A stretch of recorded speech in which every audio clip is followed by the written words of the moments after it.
Well, if we're gonna find any ghosts, we better split up. You're listening to Never Split Up, a horror movie podcast. There are certain rules that one must abide by in order to successfully survive a horror movie.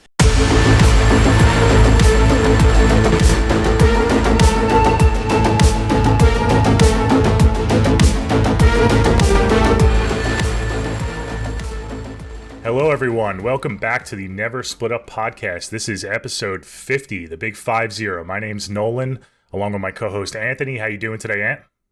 I'm doing good. I cannot believe we made it to 50 episodes. This is exciting.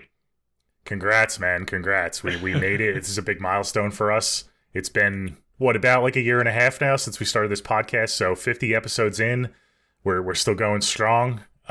So yeah, congrats to us. And thanks everyone for tuning in and listening. We appreciate all of your support. And we can't wait to get to this episode. This is a big one. We announced it last time. We are covering our top 10 favorite modern horror villains. So as you know, people that have listened, we've already covered our classic favorite horror villains that we determined was pre-2000. So we covered all those guys and girls, and now we're doing post-2000. And this was stressful. I know this was stressful for you, and every time we do a ranking, it's stressful. It was stressful for me. We were just talking before we hit record. We're still making last minute changes, and I'm probably gonna be making changes as we're talking. So, I'm excited to get into it though. I'm curious to see what some of your picks are. I think we're gonna have some overlaps, but I think we're gonna have some different picks for sure. Yeah, this was stressful as always. Very stressful. People are going to get a little spicy with me, I think, on some of my... It's more so what I left off, but we'll see. We'll see how it goes. It's tough, man. It's tough. You know, we always say that, like, you know, don't come after us. It might get a little spicy, but to our fans, our audience's credit, we haven't really gotten too much flack on our rankings. So thanks everyone for keeping it civil on the internet. It's not often that you could say that, but I feel like we have a pretty good community. So we're excited to hear your guys' lists, obviously, and how you differ, and you know if you disagree or agree with any of us. And this should be fun. So before we get into it, I want to get into it quickly, but we did run our poll from last episode. It was from April Fool's Day, and I believe I won the poll. So thanks everyone for voting in our Never Split Up poll.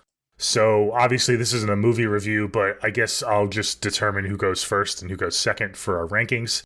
And before we start, do you want to announce our big episode for our 51st episode? What movie we're covering? Yes, so next episode, we are going to cover Pearl from 2022. We already covered X, and we thought with the Maxine trailer dropping recently, which is fucking immaculate, I cannot wait for that movie, that we should just get in and cover Pearl before Maxine comes out this summer. So once Maxine comes out, we can jump right into that. Damn, that Maxine trailer was perfection to me. I cannot wait. I think that might be my favorite of the trilogy. I don't know. We'll see. But yeah, so next episode, we will get to Pearl, and we can compare our Pearl scores with what we did with X. So I'm very excited to get into that one. For sure. Yeah, we covered X about a year ago, so I'm excited to dive back into Ty West and this upcoming trilogy that's about to be completed. Definitely... It's going to be unique. It's going to be a unique trilogy. We already have two movies that are very different. Like you said, Maxine, the trailer just came out, and it looks very different from the previous two. So it's definitely going to be a really fun trilogy to kind of dissect and cover once it's all out. So yeah, definitely looking forward to that. But for now, let's dive right into our rankings. I'm really excited to get to these. We're obviously going to start with some honorable mentions because it's impossible not to. Do you have any comments or disclaimers before we start? I know you always do. Yes, okay. So like Nolan said, this list for us, it has to be 2000 and after. So if you guys like, why is that not on your list from the 90s? Because we determined 90s was part of the classic horror villains. And for us, for me, Ghostface, Michael Myers, Freddy, and Jason are not on my list because I already had them in my top 10 for that. I know they had installments that came out in the 2000s, but they're off limits because I already had them on my list. And I think Nolan, the only one open for you is Ghostface on this top 10. So just so people are like, why is Michael Myers not on your list? It's like, well, watch our other episode. He was both of our number ones. So, definitely check that episode out. We'll link it in in this episode when it's released. But so if you're questioning that, it's because we already had certain characters on our list for the classic. And other than that, it's just personal preference. This was crazy. The one thing I've realized is that they don't make slasher villains like they used to. When I was doing my research with this, it's not the same. So that's interesting. For me, what I did was I really picked. I guess I'm a horror for like someone who has a distinct look and a good vibe, and like they really have to be their own presence. A lot of the things I left off is because they don't have a signature look. They don't have a signature whatever it is. So that's why I left off some of the biggies. But it was very interesting doing this list compared to the classic. So it was very different difficulty levels in a different way. So this is interesting. Let's get to I don't know how you feel about that, but I'm excited to get into it. Yeah, kind of similar to me. I guess my only, not disclaimer, but just part of my criteria for this was I wanted to keep it to physical presences and physical performances. So I could have easily, there's so many like paranormal movies, like Paranormal Activity, that there's technically a villain in that, but I didn't include stuff like that. Even the entity from It Follows, even though it takes physical shape, it was kind of a gray area for me, so I left it off. All of my top 10 are like physical beings with physical performances, if that makes sense. We're on the same page. Because it has to be I'm like, it's a specific villain that I look at. I'm like, oh, that's the singular villain. You have the look. You're like your own presence. That's exactly. What I meant. So we're on the same page. When I say the villain, people will see the image instantly. So that's kind of where I took it. So okay, so we're on this 100% the same page with that. All right, let's get into these honorable mentions. Yeah, cool. I'll let you go first. Why don't you? I'll just rattle them off. Yeah, go ahead. All right, so I have one honorable mention. It is going to be Megan. Megan's very new. She's gonna get a sequel. She was a blast in the first one, but Megan's no Chucky to me, and I just want to see what she can do before I am ready to have her be a modern horror iconic villain. So she's obviously an easy honorable mention for me. That's cool. I was not sure if you were going to include her, so I'm glad she made your honorable mentions, because I know you're not, a super fan of that movie, but I know you enjoyed it, so that's cool that she made that. Cool. Okay, I will start off with Samara from The Ring. Super cool, super creepy. I haven't watched that movie in a long time, so maybe it would have benefited me to do a rewatch of that movie. So maybe she would have made like my top 10, but I remember when that movie first came out, it was everywhere. That movie was huge, and a big reason for that was because of the villain. So she definitely gets a shout out. She's super creepy, super cool. Yeah, I mean, Samara owned the early 2000s with supernatural horror. Oh my gosh, yeah, iconic shit. I'm gonna do another one, and I feel bad because I'm rattling off like females, but it is what it is. I'm gonna do Pearl.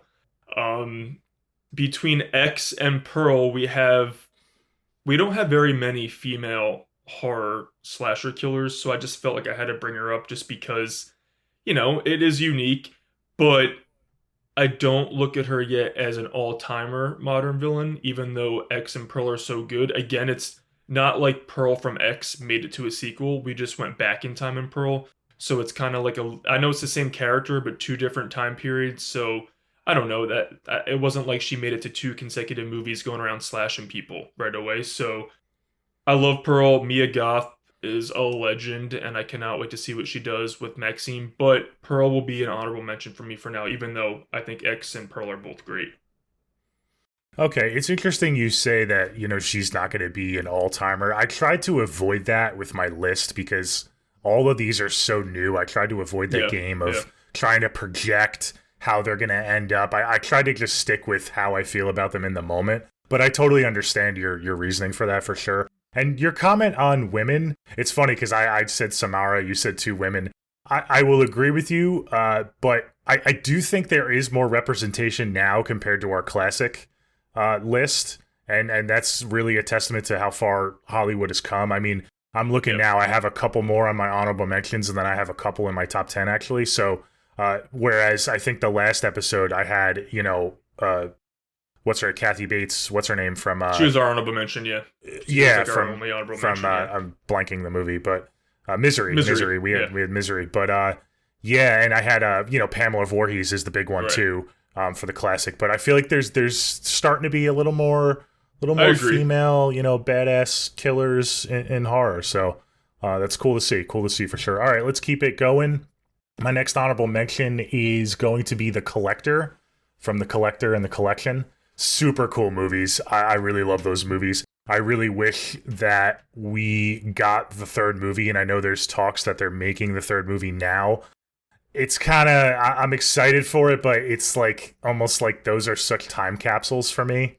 Like in the early 2000s that, early mid 2000s, that I don't know how this new one is going to fit. I kind of wish they did the whole trilogy back then, but so annoying that they didn't do it. Yeah, it is. But I really love those movies a lot. It's a really cool concept. If you guys haven't checked those out and you're into like, if you're into, fans of Saw and stuff and fans of like home invasion movies and, traps and stuff. And I think it's a pretty unique killer too. So definitely gets a nod from me, The Collector.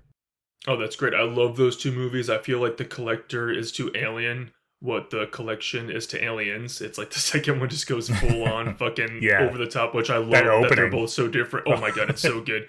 I am really bummed though that we didn't get The Collector. They actually started filming it and then they shut it down during COVID because I know the studios didn't want to pay for all the precautions and shit. But it would be cool to have that trilogy rounded out at some point.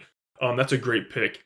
My next honorable mention is going to be The Strangers, and I love the original so much, and I think The Prey at Night is a great throwback to 80s slashers. It's just, I didn't want to cheat and put The Strangers on my list because it's technically 3 killers, and I wouldn't be able to pick just one. So I just wanted to give them a little shout out, and I'm very excited that they're getting another trilogy, which is, I think 2 are being released this year, and then I don't know when the third one, but, The Strangers, they're creepy, and it's scary because they're real people, but we just don't really know. They just kill because it's fun to them. They're killing because people were home. Like, that's fucked up. But yeah, I can't pick just one, so that's why, the trio of them are going to be an honorable mention. I'm glad you brought them up. I don't have them either, just for the same exact reason. I can't just pick one. It would feel like a disservice, and I feel like I'd be cheating the list if I picked all 3 and put them in one spot, so I'm glad you brought them up for sure. Okay, my next one is a fun one. This one is going holiday horror. I'm going Krampus for an honorable mention. I love that movie. We covered this on the podcast. This movie, go check out that episode. I'm really proud of that episode. It was 2 Christmases ago. And I love Krampus. Super cool design. Definitely memorable. I hope we get a sequel. I hope we get a little. I know they're talking about doing a crossover with Sam from Trick or Treat, so that would be cool. He's really cool, and I love my holiday horror, so gotta give a shout out to Krampus. And guys, check out our fucking Krampus episode, man. It was a great Christmas episode. We both adore that movie. Make sure you go backtrack and check that out. We haven't covered Trick or Treat yet, but maybe we'll do that this Halloween season. Great pick, great honorable mention. I'm going to stick with another trio just because, again, the same reason. It's the Firefly family from House of a Thousand Corpses and The Devil's Rejects. Captain Spaulding, Otis, and Baby Firefly. Again, the trio are so well together, but I couldn't pick just one. I was about to put Captain Spaulding on the list. I mean, Sid Haig, legend, rest in peace. But again, they all play off each other so well, so I couldn't have more than one on my list. That would take up too many spots. So them 3, when Otis says in Devil's Rejects, I am the devil and I'm here to do the devil's work, it's like, whew, scary shit. And Sherry Moon Zombie, she's a fucking blast. I don't care what people say about her. And those 2 movies, 3 from Hell is good too. It's not anywhere near as good as House of a Thousand Corpses and Devil's Rejects, but them 3 together, I think they're fire. It's just, it's a trio again, so it's not fair to put more than one on my list.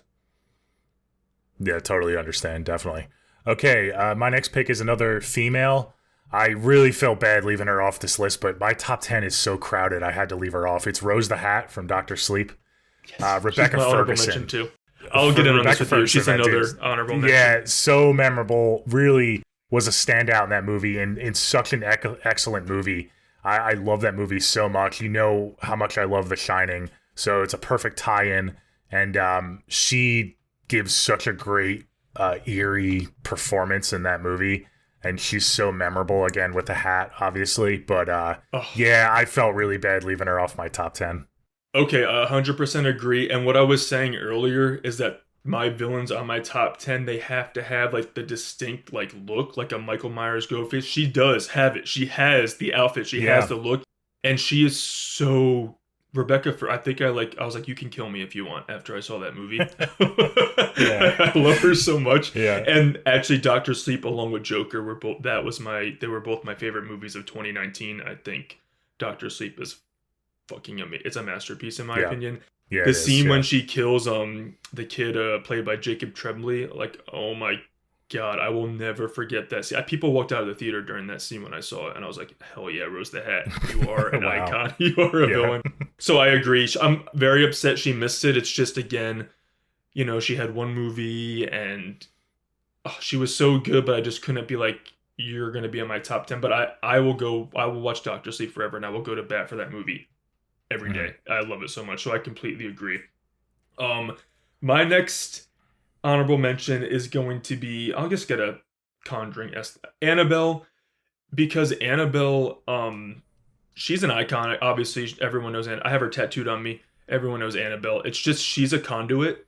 She's not really like Chucky running around doing anything. She's more of a vessel. So that's why I know everyone knows Annabelle. But because she really is a conduit for spirits to go through in hauntings, that's why I kind of couldn't really have her be an icon when she's really just, you know, almost like a middle pass through for the demons. Yeah, I mean, she doesn't really do anything. Right, sits exactly. There, so I kind of look just to piggyback off that, I have I wrote down just the Conjuring universe villains. I just give a shout out to all of them at once. Okay. I didn't put any one of them on my top 10. I'm in shock. Yeah, I know. You know, the Nun. I have a soft spot for the Nun for sure. Annabelle is cool. I all those villains are really cool. They're not, you know, all timer cool for me, but I had to give them all a shout out. So, okay, let's keep going. Sorry, guys, we have so many honorable mentions. I know, but it is what it is.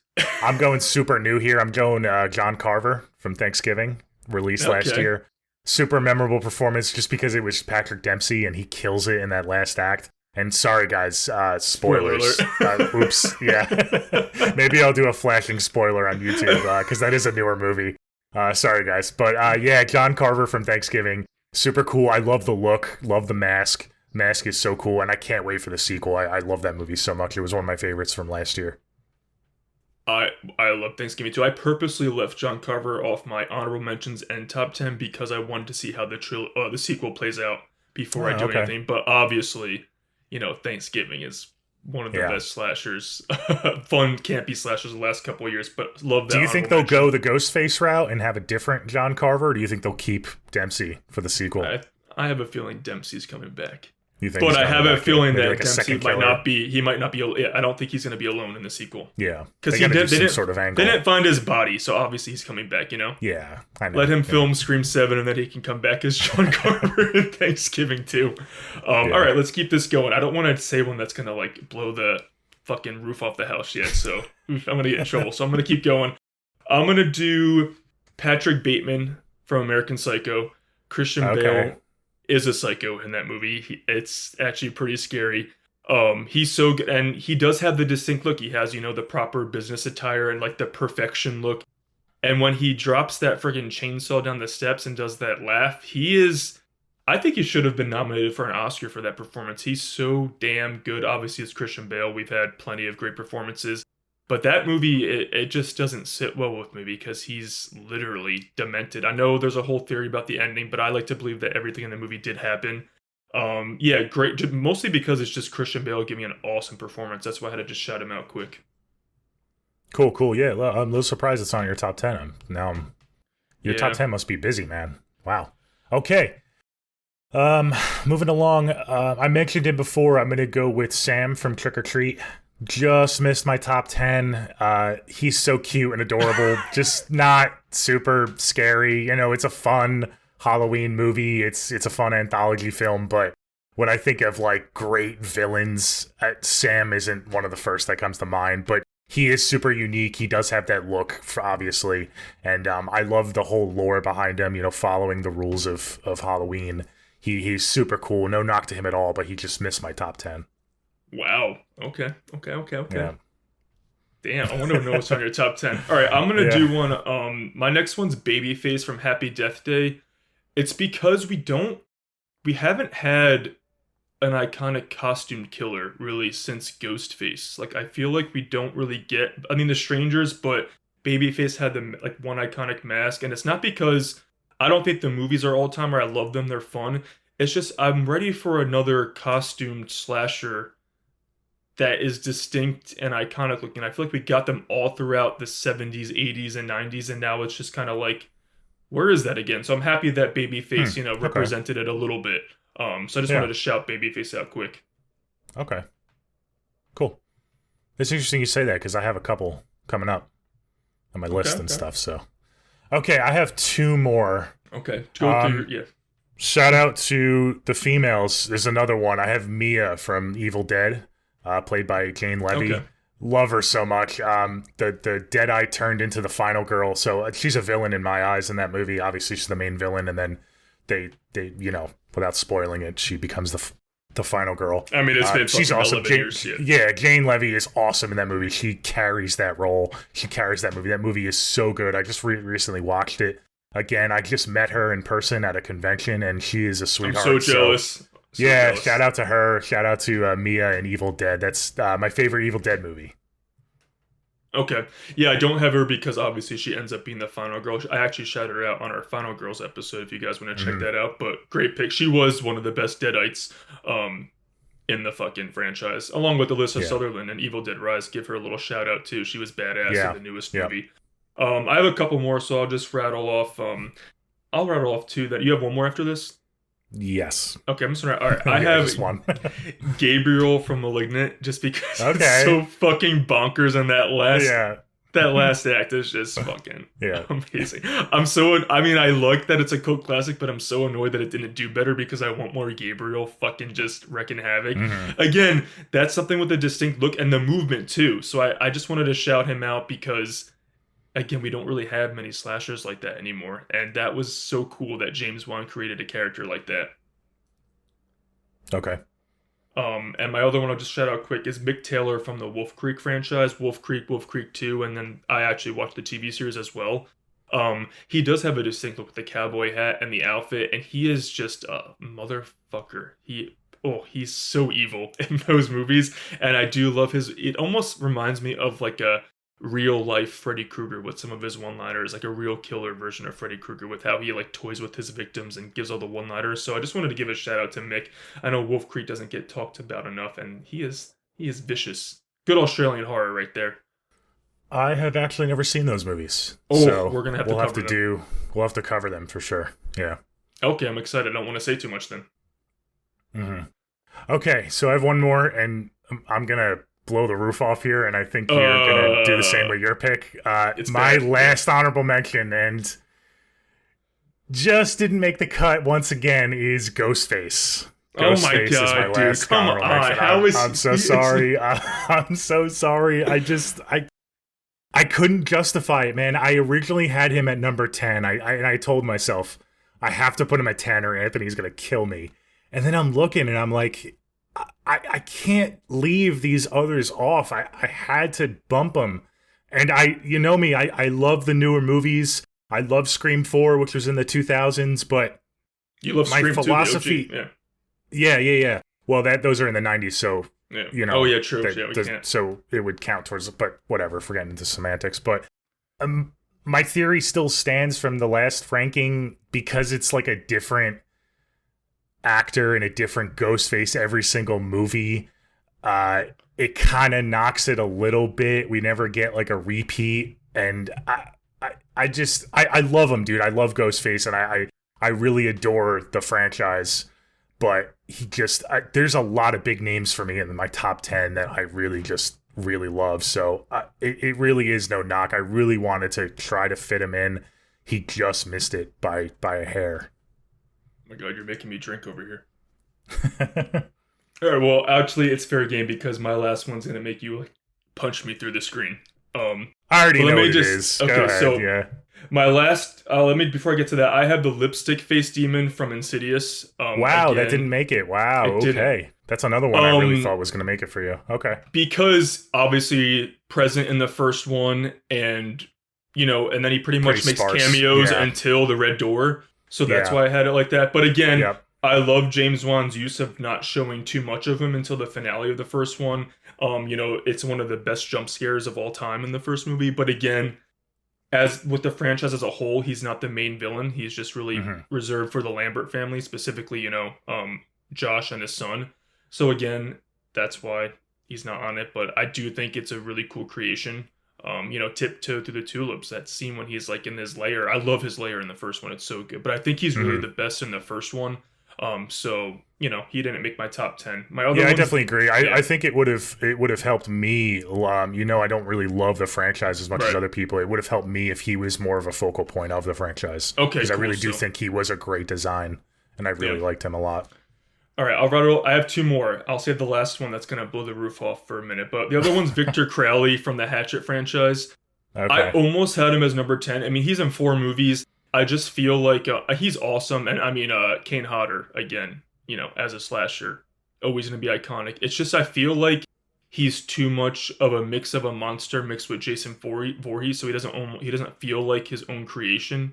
So again, I love him and he's fun. It just feels like too much of a mixture of the 80s slashers and not his own unique villain. So that's why I just had to have him just miss my top 10. But I do love those movies. They're campy, stupid, comedy, horror fun. All right, are you ready for my last honorable mention? Because it's bad. Let's do it, yeah. Get it over. Okay. My last honorable mention is Jigsaw, John Kramer from Saw. And I thought about this forever because I looked up so many people have him as like, top 3 of modern horror villains. My reasoning is I like a villain with a distinct look, and he only really has the robe in the first one, in that one scene, and then all of 2.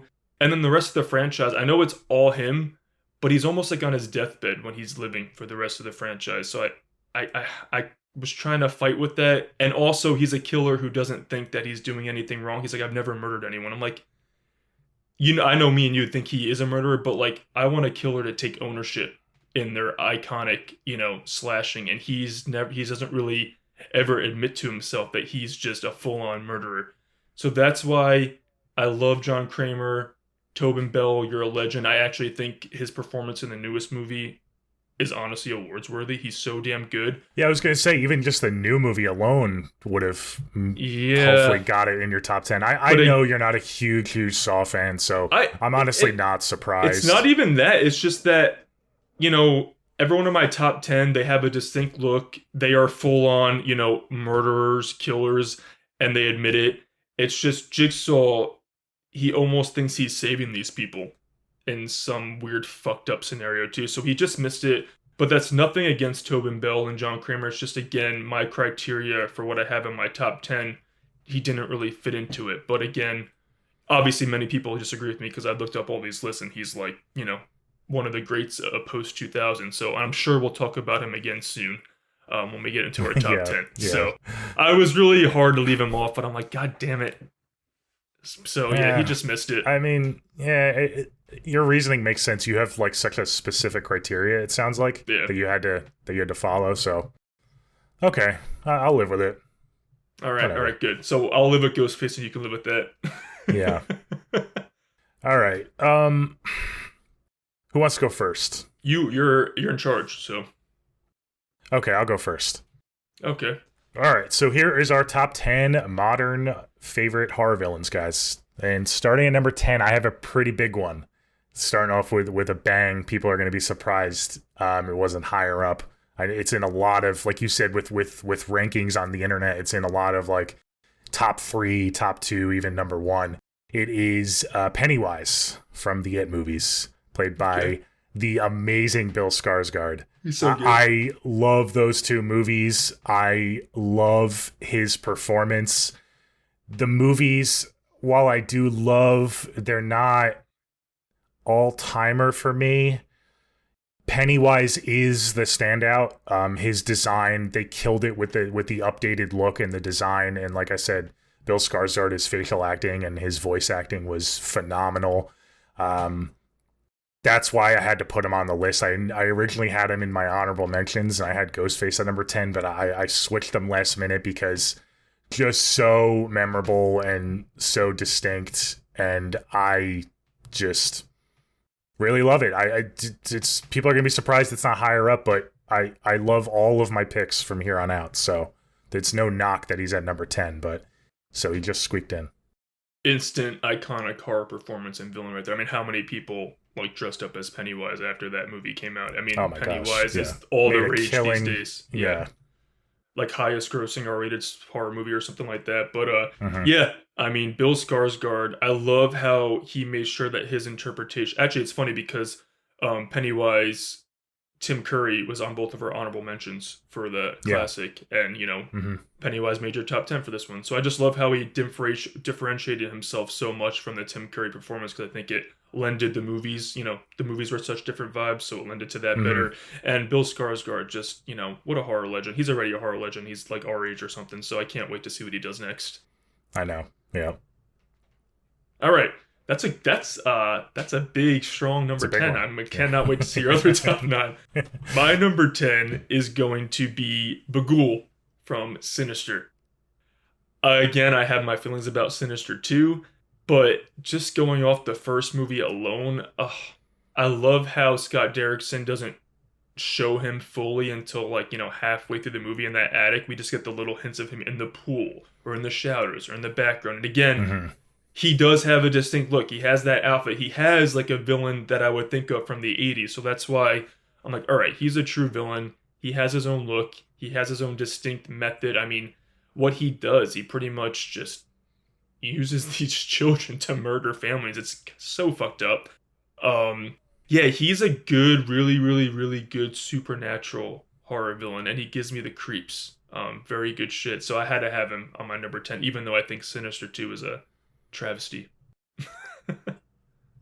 Yeah, definitely ditto to all that stuff. Super, super creepy. Every time I think of him and I see him in my mind, I shudder a little bit. So hats off to them for making that character design super unique. Okay, let's keep going. My number 9 was in your honorable mentions. My number 9 is Megan. Okay. You know I love Megan. I love the coming. movie. Yeah, it was only a matter of time, but still a little bit too new for me, kind of to your point. Can't wait for the sequel, see where they bring the character, but I thought she was awesome in the movie. I love that movie so much. I saw it a couple times in theaters, and me and my wife, it's become one of our comfort movies. We've watched it a few times since, and I love the humor. The humor's awesome. I love the whole AI aspect, the updated version of like a Chucky doll. I like that. So yeah, I can't wait to see what she does, but super memorable. You got the outfit, you got, you know, the slogans and stuff. I love it so much. I love Megan. Number 9. Number 9. Okay. All right, my number 9, I'm actually in shock that you didn't have it on your top 10 because I know you love this franchise. It's Valak the Nun from the Conjuring franchise. Again, Bonnie Aarons, she's so good portraying Valak. I think that I have a blast with The Nun and The Nun 2. You know, they're fun popcorn horror, but her sequence with Vera Farmiga in The Conjuring 2, when she's walking through the house and then she's like holding herself on the picture frame. It might be Vera Farmiga's acting, you know, mixed with Bonnie Aarons' performance, but James Wan created like one of the most terrifying scenes in that whole franchise with that one sequence in the room with Vera Farmiga.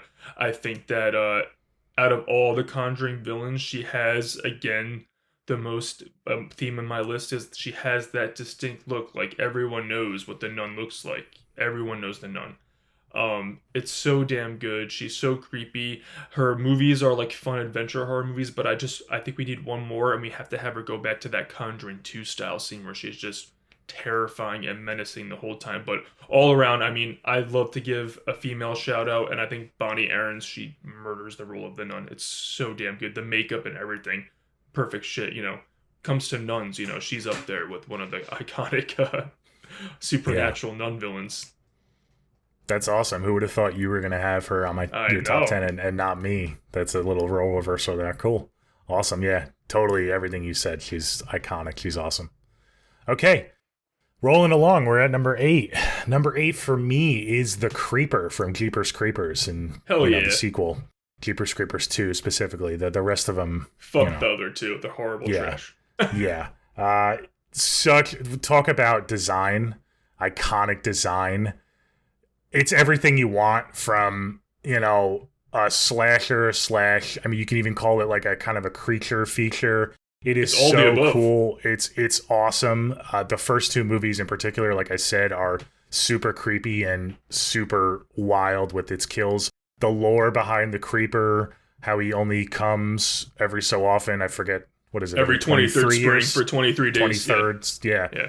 Super awesome. I love the creeper so much. I know there's a lot of controversy with, the director and stuff, but, I still think the creeper holds his own in terms of modern horror villains. He is everything you want from a villain. Super, super legendary and super memorable.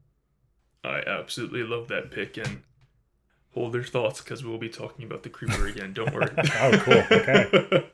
But my number 8 for now is going to be another one of your honorable mentions. It's Krampus.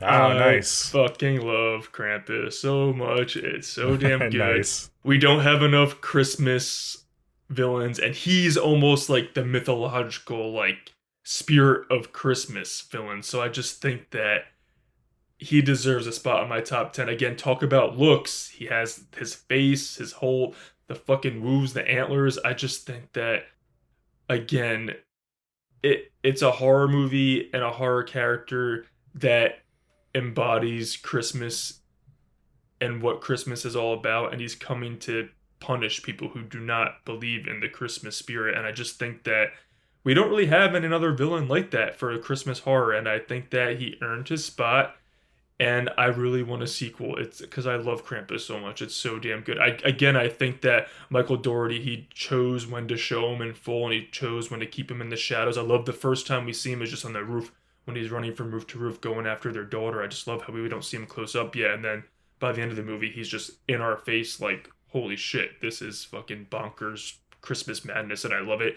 And again, Nolan and I debated the ending of that movie, but if it's the ending that I believe, I love that he's a sinister little fucker. So I do love Krampus, and I appreciate it so much. And give me more Krampus. I always want more Krampus. So he's my number 8.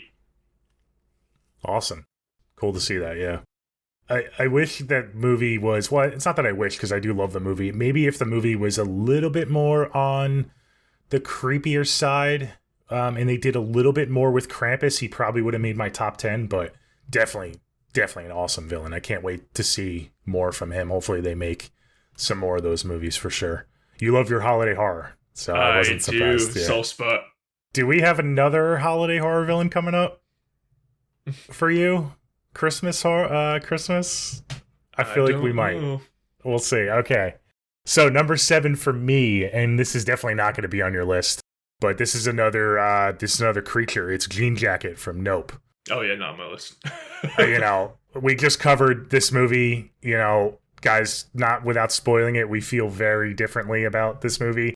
I absolutely fucking love it. Anthony, not so much. So go check out our review.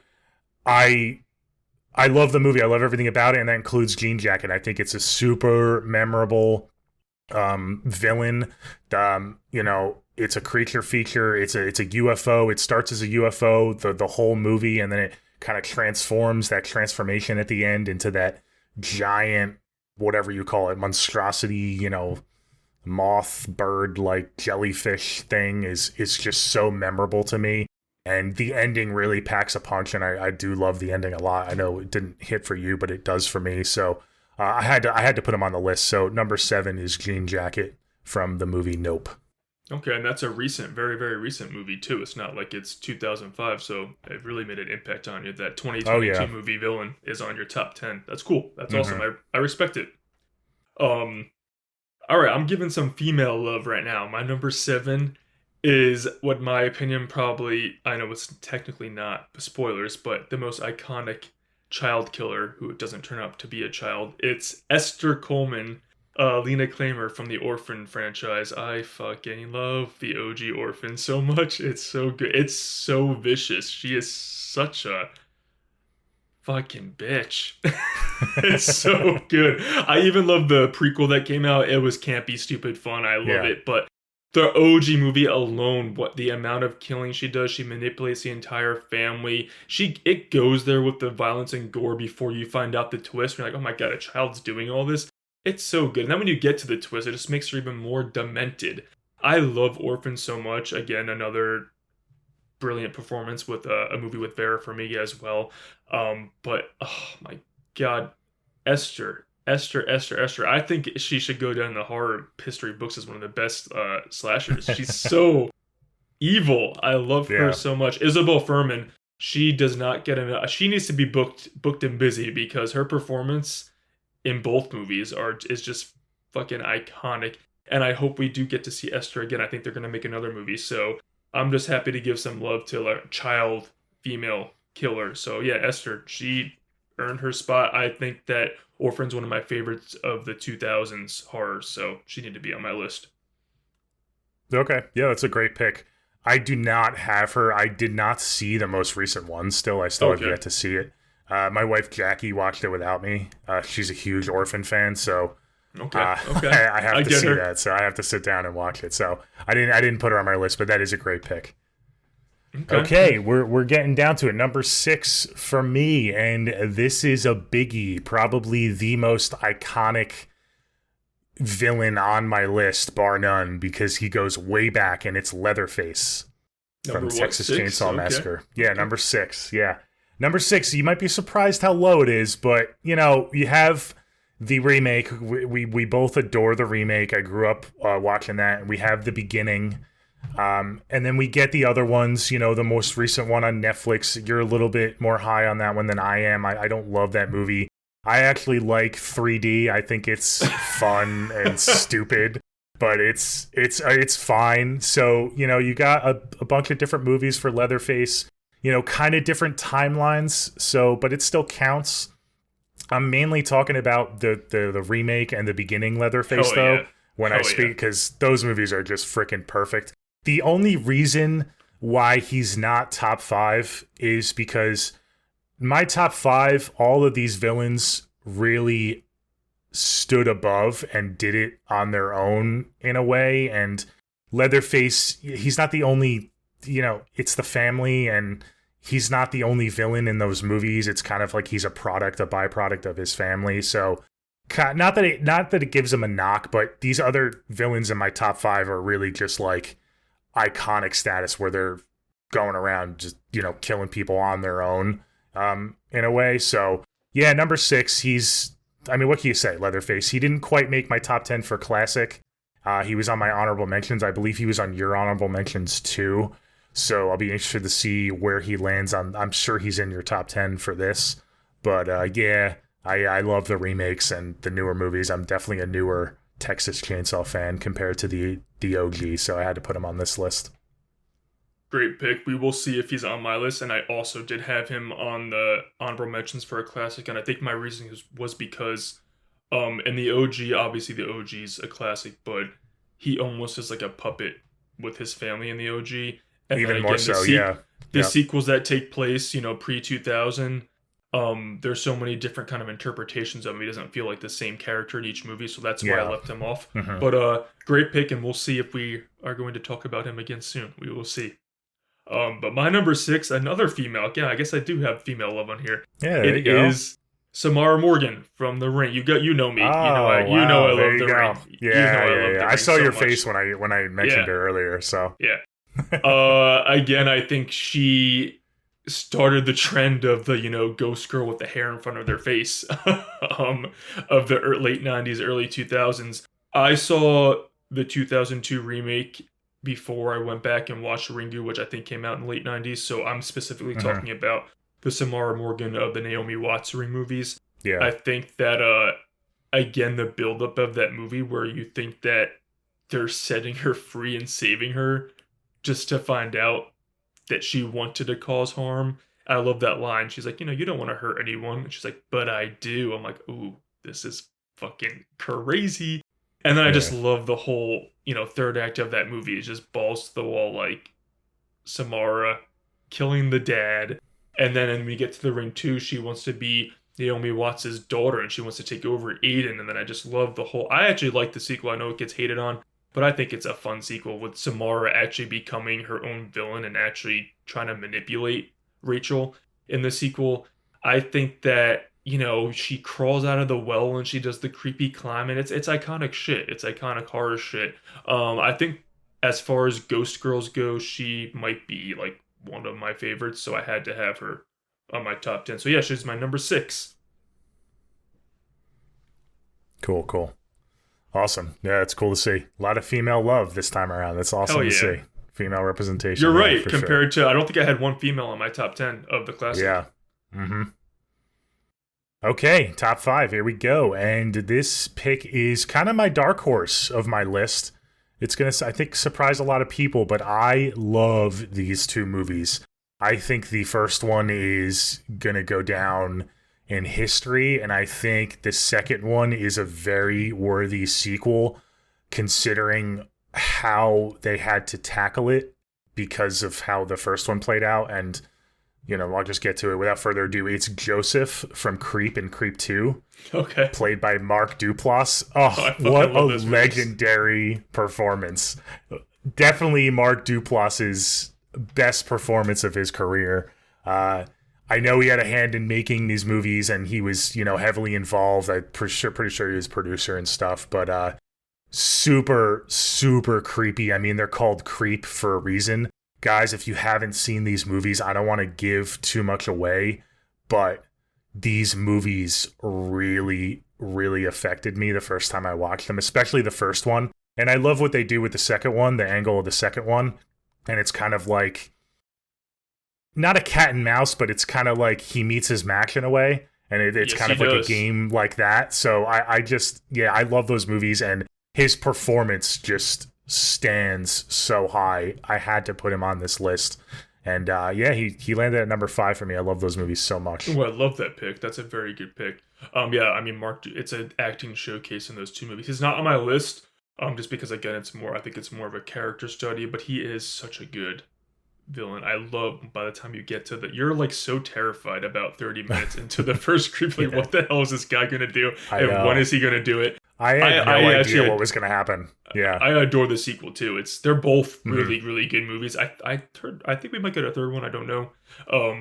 But I think that Creep and Creep 2, they're so underwatched. So everyone, that's a great pick. Make sure you guys check out Creep and Creep 2. Peach Fuzz. Peach Fuzz got the iconic mask too. Yes, so yes, yeah, yeah, he does have a mask. That's a great pick. Yeah, a good psychological little horror movie that really toys with you throughout the entire runtime. Both of the movies. That's a good pick. So wow, number 5.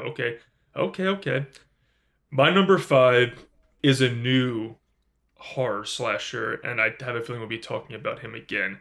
But this is what I'm talking about. When I'm talking about I want a horror slasher that has that look and has that vibe of the 80s slashers, of a Michael Myers, of a Jason Voorhees, or a Freddy Krueger. It is Art the Clown.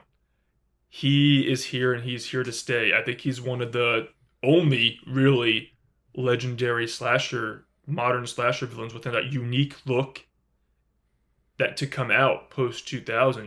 When you think of Terrifier, the first thing you think of is Art the Clown. Art the Clown's everywhere now. And it's so crazy that these movies that were, crowdfunded are created by arguably the most recognizable modern slasher, So I wanted to give Art his due. We're about to round out the trilogy. He had Terrifier 2, and he was also in All Hallows Eve. That's where I was introduced to him. So I'm really excited to see how this trilogy rounds out. But Art the Clown, he is instant legend status. His kills are next level. I will never forget about that one kill in the first one. You know which one I'm talking about? I don't know how much we can talk about it on YouTube, but go watch the movie. And then the one in the second movie, I was able to see Terrifier 2 in the theater, and I remember this old couple, they're probably like, oh, it's Halloween time, we'll go see a horror movie. And that bedroom scene, people were leaving the theater And I was like, fuck yes, this is amazing. This is what I want in my slasher movie. And Art does not disappoint. He really likes to torment his victims. And I cannot wait to see what happens in Terrifier 3. So he definitely really, I was shocked. I shocked myself that such a new horror killer, it was in my top 5. But again, with my criteria, I think he earned his spot. Cool. I was really nervous he wasn't going to be in your list because you had mentioned that there wasn't anyone with that look on your list. So I was like, wait a minute, it's Art the Clown definitely has that look. So he does. I'm glad he made, okay. I guess you misspoke a little bit, or you were trying to throw me off on purpose. Because I was like sweating. I was like, oh shit, is he not going to even be mentioned by Ant? Okay, cool. So my number 4 is Art the Clown. Oh, okay. We're right by each That's other. my number 4. So everything you just said, his kills are so iconic.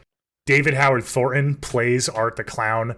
Kudos to him, because without his movements and his look, I don't think... I mean, the design is legendary, but his portrayal of the character is just as equally iconic. And those... I think of the first movie where he's in the diner and stuff, just like looking over at the girls and smiling. And like, it's so creepy because he plays that innocent clown, but combined with the look, and you know what's coming. It's so brilliant, and I can't wait for Terrifier 3. I really think that Damien Leone is gonna nail it and solidify the sequel with a banger. So I'm really excited for my girl Sienna Shaw to come back and for Art the Clown to come back, and I can't wait. It's definitely, like you said, an iconic new villain that we don't really have much of post-2000, where we can confidently say he'll stand the test of time of being, that iconic status, like, Michael Myers and Jason and Freddy. I think he's going to be at that level. Time will tell, but I think it's going to get there for sure. Okay. That was my number 4. So you want to go to your number 4? Yes. My number 4 you had on your list. It is the Creeper from Jeepers Creepers and Jeepers Creepers 2. Again, I remember when I was, 9 years old, I saw the first Jeepers Creepers, fell in love instantly. So damn good. Again, I love how in the first one we don't really know that it's a creature until, after halfway through the movie. We just think this guy's chasing them on the road, like running them off. It's like a slasher. And I just love the slow buildup. And now we have a creature slasher. So I just love that. I mean, his lair in the first one, he falls down the tunnel, and you can see all of his bodies like on the walls and shit. I'm like, what the fuck is going on? I mean, his truck, his truck alone's iconic, let alone the villain, be eating you, his license plate. It's so good. And that's a little hint. Yeah, specifically the first 2, I think the other 2 are obviously like trash that should have never been made. Yeah. So the first 2, again, no one brought it up. Director aside, I was 9 years old when I saw this movie. My parents are not movie buffs that go on the internet and research what's going on with the creator of a movie. So it's part of my childhood. I'm nostalgic for it. I have both movies. I will always watch them. There's more than one creator that makes these movies, so I'm going to support everyone as a whole. But anyway, yeah, the Creeper is just, again, when you go to part 2, I love that they're secluded and trapped in the bus. And you're like, holy shit, how are they going to get out of this? So I really do think those 2 movies and just the Creeper, again, I'm someone who said everyone on my list has that distinct look and distinct vibe. And the Creeper, those makeup effects are just, when he's doing his sniffing to like sniff out the one he wants, I'm like, ooh, this is like nasty shit. He's like getting pleasure of just sniffing people. It's disgusting. I love it. I love how he eats body parts to grow them back too. It's a cool blend of a monster mixed with a slasher. I think the opening scene of part 2 is also pretty freaking, I mean, I love the whole cornstalk scene and when he's like, pretending to be a scarecrow. I just think that he's an iconic creature, and creature features aren't my favorite, but him, it's just almost mixed with a typical, like, you don't know if he's a actual killer or a creature, and he ends up being both. He's a slasher creature. I love it so much. So I think that, we could leave the Creeper alone, and I can just keep going back to the first 2 movies, and he'll still remain, he's in my top 5, and he still will be. So I think that, he really earned his spot on my top 5, and I'm happy that people still appreciate the Creeper, minus all the controversies. Cool. Made it your top 4. That's awesome. 100%. Yeah, like you said, such a awesome idea for a villain, the design and everything. It's so cool. For sure. Okay, here we go. Top 3. We're getting down to it. My number 3, and I know you guys were waiting for it. It's my girl Pearl. Okay, she made your Pearl, top 10. Okay. The top 3, yes. For sure. What can I say? I mean, Mia Goth just absolutely fucking kills it. I know there's, people talk about X and Pearl, and people have their favorites, and a lot of people prefer X over Pearl. We have to cover Pearl. We're going to do it the next episode, yeah. So I'm not going to reveal too much on how I feel about the movie because I don't want to spoil it. But I will say, I mean, Pearl, Mia Goth just kills it. The character study of a villain in that way is so different and so unique. I mean, the colors, the Technicolor color palette, and it's awesome. It's obviously got super Wizard of Oz vibes. I mean, there's a ton of throwbacks and callbacks, but like I said, we'll talk about it next episode. But she is a standout for me and really affected me the first time I watched it. And I it's kind of like a comfort movie in a way because I'm a villain guy, dude. I love my villains, and seeing the creation of a villain in that way. I know we talk about how we like to keep our villains mysterious, and there is a time for that, but I think this is so cool and so unique what they did with Pearl. And I know you said she's in the one movie, but I'm hoping that they do sequels. I mean, there's a ton of time between Pearl and X that they can, not right away, but down the line, as Mia Goth ages, she can age with the character, and they can make, I mean, the sky's the limit. They can make so many movies with Pearl because there's so many gaps in the story. So we'll see if they ever do that. I'm not holding my breath, but that would be really cool because I can't get enough of that character. And yeah, I'm excited for Maxine, but Pearl has a special place in my heart for sure. And we don't have that many old lady killers, so that was she, her and X. She's running around with the pitchfork as an old lady killing people. So hell yeah, Pearl. No, I love it. Which was also Mia Goth, so exactly, guys who don't know, she played, exactly, so damn good. Yeah, that's a good pick. I talked about it a little earlier, but I love that we're gonna have a new modern horror trilogy on our hands too, and each movie is so distinctly different. Again, you don't have that really in the horror genre. They almost always mirror, their predecessors. So this is very interesting and unique franchise, little trilogy we got going. So I love it so much. All right, top 3. Wow, my number 3 again was on your list already. It is Pennywise, Bill Skarsgård. Cool. It's just when you think of villain post 2000, if Pennywise doesn't pop in your head, you're not doing it right. I mean, he might be the most popular horror villain that's at the Halloween stores every year now. It's insane. I love Bill Skarsgård so much. I love his portrayal of Pennywise. I think that Tim Curry, there was something about him that I loved so much, and he fit the 1990 version, the TV version, so well. He was good tongue-in-cheek, but this Pennywise, it's like, I don't want to fuck with him. I don't want to fuck with this Pennywise. I love the opening kill scene. We actually see a kid get killed, which again, I always give kudos to horror movies that are willing to go that extra step. I mean, we see his arm get bit off, which is awesome. I think that it's just really Bill Skarsgård, just the way he does his movements, and he like drools and everything when he smiles. It's messed up shit. I actually am one of the people who I am also in love with part 2. I guess we all, a theme on this podcast have been how much I love a part 2, and I absolutely will go to bat for it. Chapter 2, it's so damn good. The scene in the mirror maze when Bill is trying to help the kid and Pennywise just like slams his head and then does that smile and then just like devours this kid. I'm like, this is happening in a mainstream horror movie. Hell yes, I love it so much. Yeah, I love Pennywise. I think that we might get him back in a little cameo once we get the Derry show. Welcome to Derry, I think, is coming out on Max. I have a feeling that he'll make a cameo. But even the 2 movies alone, it's just such a good. Again, he's a monster. that, again, much like the Creeper, he only comes every, so often. I forget, it was 27 years. I just think that the way Bill Skarsgård talks and does his portrayal, and he interacts with the kids in the first one and the adults in the second one, it's just iconic shit. And I just think that Bill Skarsgård should be in horror movies forever. So damn good. So I love Pennywise. Top 3. I have him tattooed on me. And, he couldn't be on my. He had to be on my list. Oh yeah, for sure.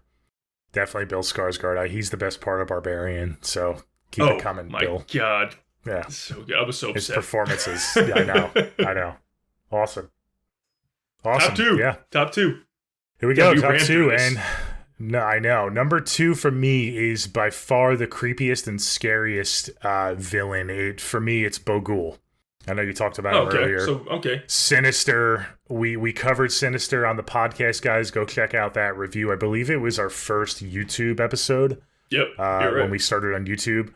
I love this movie so much, and I love Bogul so much. I think it's the scariest design in a modern villain. Every time I see him on screen, it's so creepy.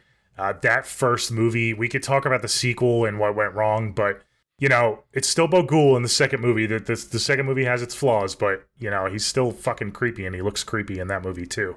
But specifically the first movie, man, if I haven't seen that movie in a while, and I've seen it a bunch of times, but if I'll go like a few months and I'll pop it in again, I turn the lights off, I'll still get those creepy vibes. That's how much that movie affects me, is specifically the villain Bogul. I love the mythology around him with the kids and what he makes them do. And, again, not to spoil too much of the movie if you guys haven't seen it, but if you haven't seen it, what the fuck are you doing? Sinister is an all-timer for sure. But, yeah, super cool. I love Bogul so much. They nailed it with his look. Just sends shivers down my spine every single time. 100%. It's just something creepy about him making the kids, be his followers. It's so messed up. I know. Right. Doesn't talk, doesn't really move a whole lot. I love the simplicity of him just hits home with me. I love it so much. The fact that he's just sitting in the background, watching to make sure the murders go through. It's oh, this is so fucked. It's so good. I know. It's so I good. know. All right, well, I'm happy that we both have Bogul on our list because, all right. Sinister love. I'm all about Sinister.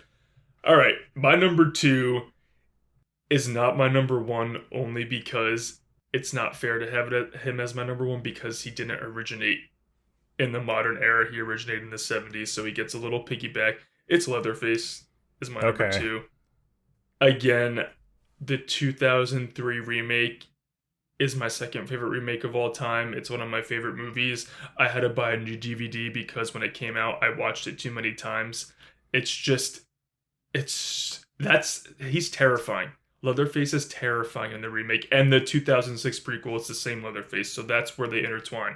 That's the only really 2 movies in a row where we have a consecutive Leatherface who's the same actor and the same, character, quote unquote. It's the same continuity. And I just think those 2 movies get down and dirty. And that's when I want a mean slasher. Those 2 are the movies that I go to immediately. I will never forget. I mean, my mom brought me to see the Texas Chainsaw Massacre at the beginning, and she was like, whoa, why? I cannot watch this when he's slicing off the face and everything. The fact that they released that in theaters, again, kudos to the studio. But I think that I have Leatherface specifically from 2003 tattooed on me over the original, even though I know what the original did for slashers and the franchise in general. I just think that those 2 movies are probably some of the most brutal slashers. Not even just because of the blood, just because of the pure, paranoia and constant fear that our victims are in, and our final girls are just constantly running away from this chainsaw-wielding maniac.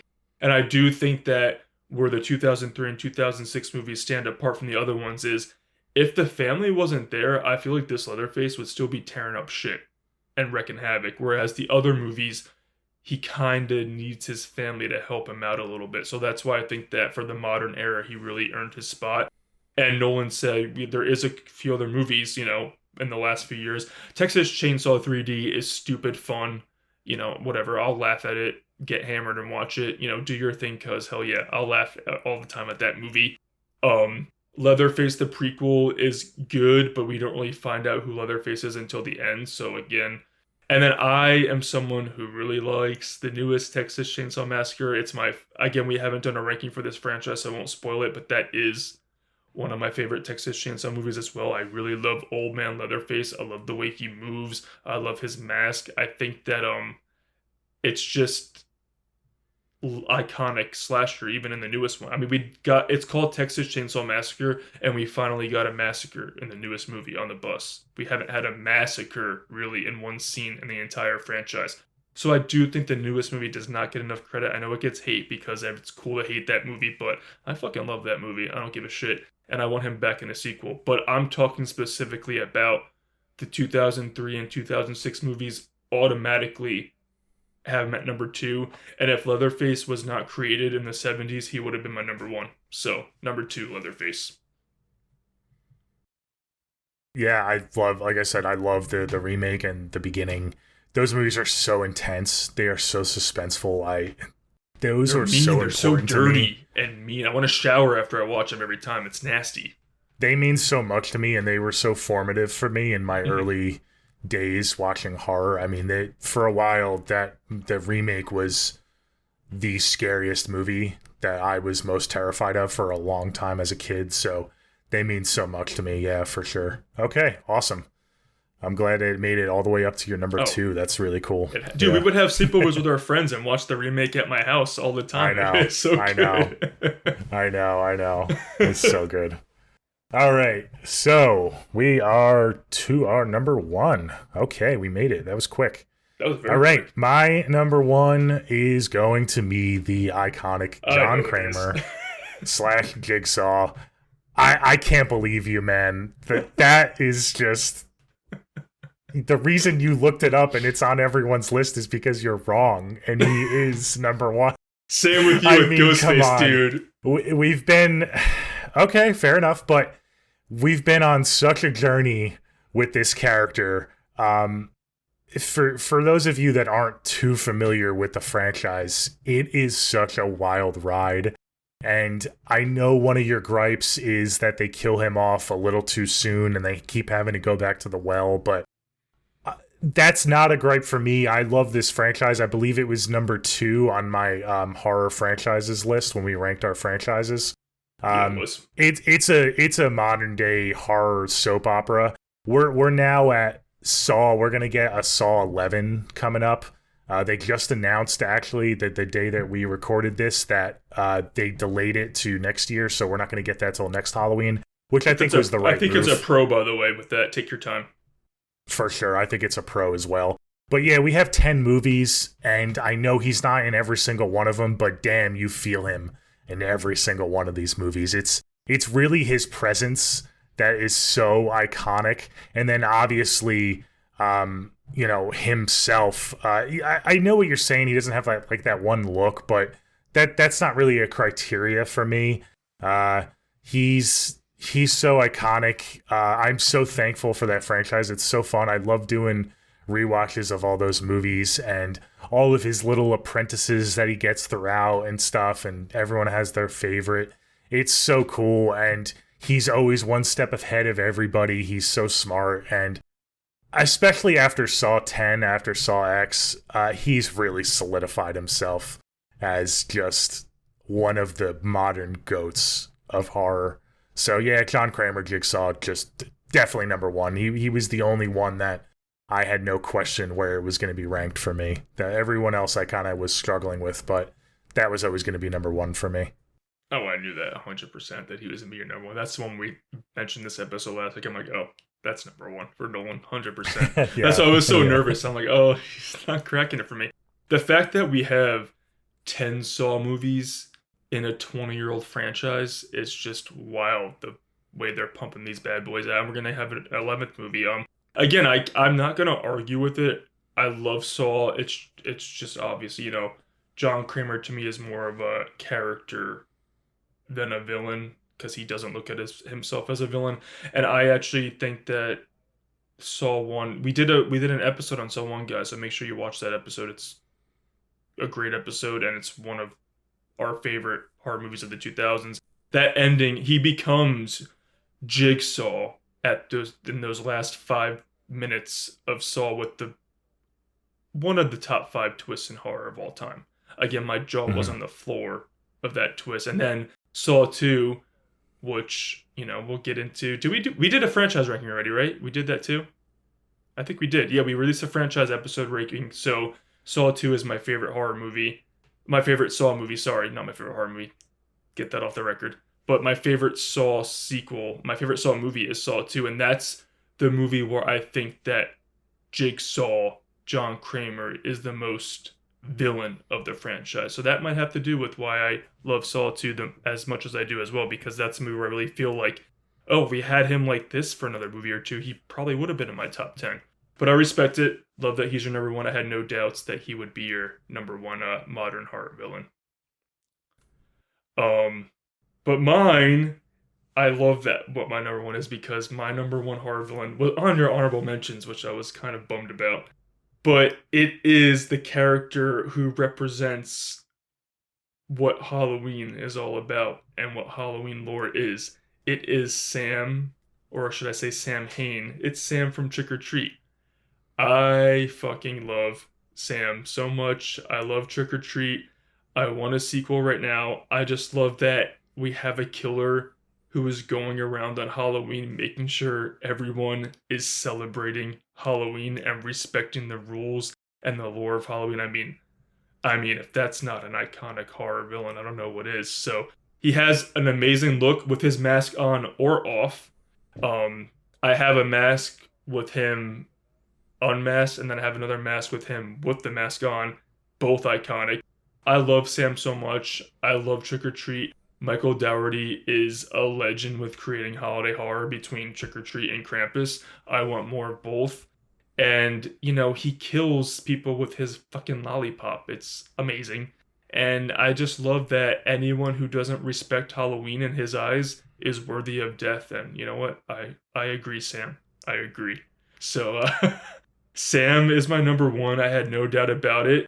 Leatherface was very close, but Sam, I think, is... And I love how Trick or Treat is getting so much recognition. Like, in the last 5 years, he's popping up in all the spirit stores and everything. Like, finally, Trick or Treat is getting the recognition it deserves. And I can't wait to have Sam back. I know there's a sequel coming. I don't know when, but I can't wait to see more of that little fucker going around killing people who don't love Halloween. We did it. Wow. That's yeah, I'm shocked. I'm surprised that you had Sam at number one. Would have never guessed. I know you love that movie, but I would have never guessed. I mean, I personally like the more nitty gritty villains. That's why he didn't make my top 10. It's fun. He's cute. He is vicious. The way he does his kills sometimes, but maybe he turns into that freaking monster. It's pretty cool. But only one movie. It is a holiday staple. I'm surprised.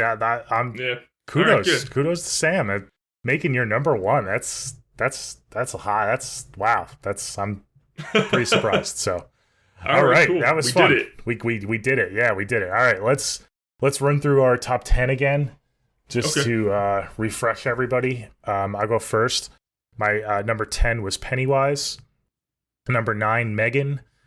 Number 8, The Creeper from Jeepers Creepers. Number 7, Jean Jacket from Nope. Number 6, I had Leatherface. Number 5, I had Joseph from the Creep movies. And then number 4, Art the Clown. Number 3, Pearl. Number 2, Bagul. And number 1, John Kramer / Jigsaw. All right.